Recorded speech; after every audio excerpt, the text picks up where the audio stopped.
Konnichiwa, Sasaki desu. Hello po, ang magandang hapon po sa inyo. Sana po nasa mabuti po kayong kalagayan sa araw-araw. Ngayon po, piyesta po ng Gunmaken Otashi. Welcome to Japan. Ito po ngayon, nagtipo-tipo po lahat ng mga tao po. Sinasabi ko naman po sa inyo, ay lagi po sa umpisa hanggang sa dulo po ay wala pong tao.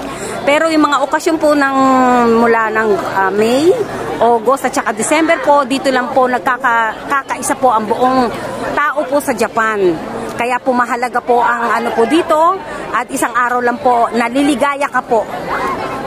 Dahil bukas, alam ko holiday pero trabaho na naman po. At kaya po talaga napakasaya po.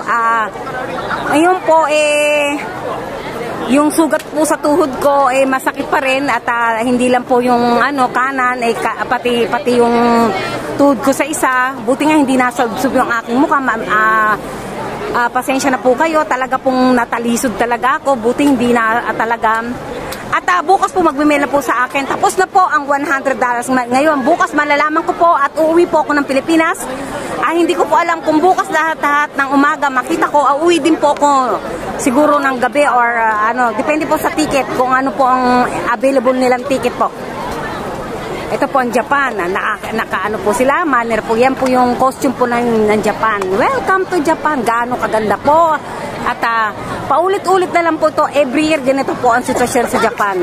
Sa loob ng isang taon, ay 3 beses lang po ang season ang masasaya ang tao po. Masasaya naman kaso talagang priority po dito, aray ko, magtrabaho po.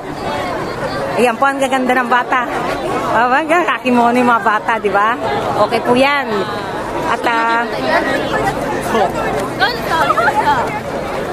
diba ang traffic? Tapos po hanggang alas 9 lang po ang limit na po dito. At saksihan po natin ang kaganapan po dito. Hindi po ako news